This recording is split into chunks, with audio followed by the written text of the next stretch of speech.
All right, so I just got out of the theater. I just saw the Mario movie. It was fine. It was geared way more toward kids than adults. And it's the Mario movie, so I understand it's going to be geared toward kids, but you can gear things toward kids that adults can still enjoy.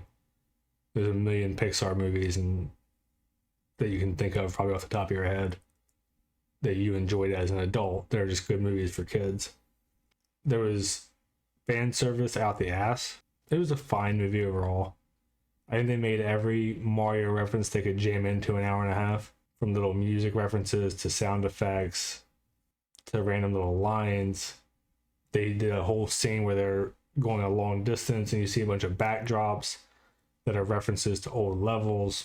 So there's a lot there if you're a Mario fan to enjoy, but I felt like it was kind of a missed opportunity overall because the story was just non existent. They put a little bit of effort in the beginning to be like Mario's dad is ashamed of him and Mario and Luigi are brothers and they just need each other. And beyond that, that's pretty much it. And the reason I say it's a missed opportunity is because I don't know if this was intended to be a one off or if they're hoping to do a whole Nintendo universe thing. I mean, this movie is going to make probably $1 billion or something based off this weekend so far. But, if you want to do a universe, you have to lay the groundwork and it can't just be fan service. And this was just fan service, the movie. Like they fit in every character, every reference, all kinds of Mario bosses, Donkey Kong. They squeezed Diddy, Dixie, and Kiddy Kong in there. I think Funky Kong was the one who picks up their cars.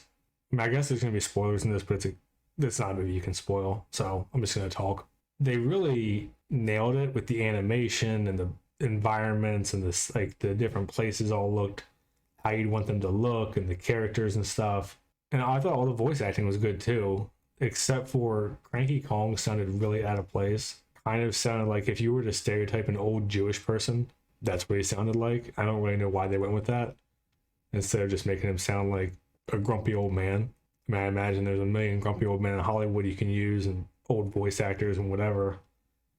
And then Donkey Kong was fine. Seth Rogen, I thought was a bit distracting because his voice is distinct enough to where as soon as he starts talking, you're like, oh, it's Seth Rogen. And I don't know if I would particularly call him a good voice actor either. But those two I was on.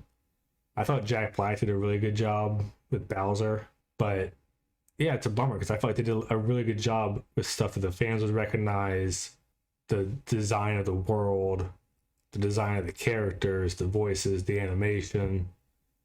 The music was hit and miss because they did squeeze in a lot of Mario music, but they also just played a lot of random like they did like an opera song in the beginning for one part, or sorry, a classical music song for one part. They played like Thunderstruck at one point. I don't know why you wouldn't just stick to Nintendo music. I can only imagine at this point that Mario has like 1,000 hours of soundtracks, and that's not even including if you get into Donkey Kong and all that too. And the reason I think it's a missed opportunity is because it's a super fun movie for kids. And if you're an adult who played Mario as a kid, it's easy to be like, oh, I recognize all those things.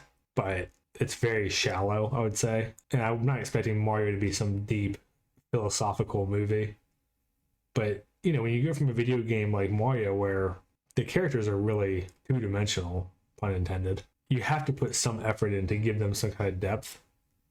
And it just seems to me like if they had spent a little bit more time on like the dejected Mario, kind of feels like he's just a plumber type thing, fantasizing about a better life or whatever. And then he goes and rescues the princess. It's a pretty typical story, but that's a layup, I think. And in this one, they had Pete already trained and like able to fight, which is fine if you're just doing a one-off. But if you're going to do multiple movies and want to expand into other stuff, Nintendo, I think it would have been smarter to have her be more of like the captured princess, like she is in the original Mario games, where Bowser takes her, Mario rescues her, woohoo. And then in your sequels, she learned her lesson from the first time and she's trained and whatever. You have some kind of character arc for Mario. It was really it was really just fan service, the movie, which is fine. I mean, it's not terrible, but at the same time, it's like, it seems like with a little bit of effort, it could have gone from fine to being like a really good Mario movie. Like Bowser was another one. His character was literally, I want to rule the world and I'm in love with Peach. Like he shows up randomly throughout the movie just to kind of piss and moan about how much he misses Peach or wants to be with her. And that's his whole motivation is I want Peach. And that's the type of thing to me where I don't know, like even just off the top of my head, you could do something simple where they met as kids and he was in love with her and she broke his heart or whatever, just something. But you don't really get an explanation for it. He just is in love with her. And you could even not make him purely evil, like he tortures Luigi. And yeah, he's just pulling off his mustache, so it's like, haha, funny, but he's supposed to be super evil and waiting to rule the world type thing.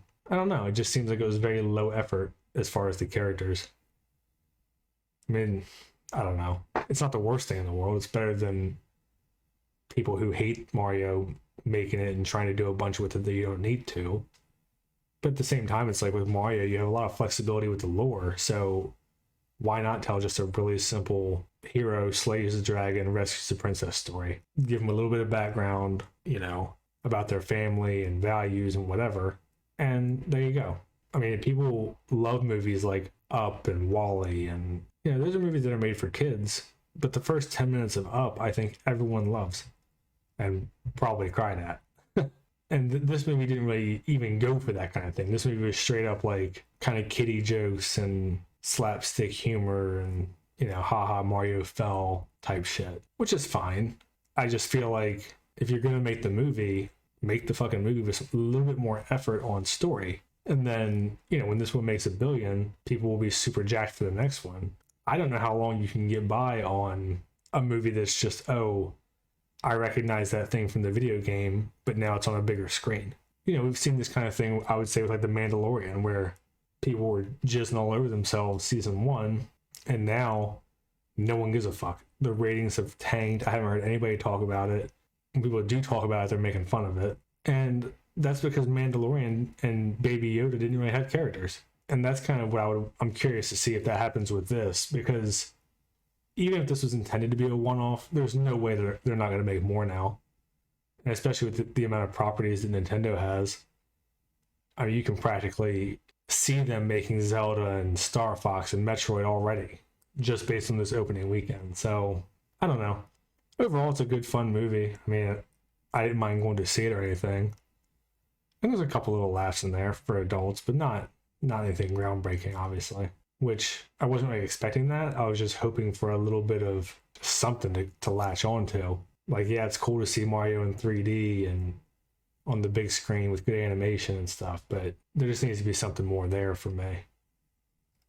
So, yeah, that's it for this one. There's really not too much to say. I think it was fun. It was fine. Is this movie gonna change a kid's childhood or anything? Like if you're watching Lion King or Fox and the Hound or whatever, I don't think this movie is going to have that effect. I think this movie is going to be little kids think it's fun when they go and then they'll forget about it tomorrow.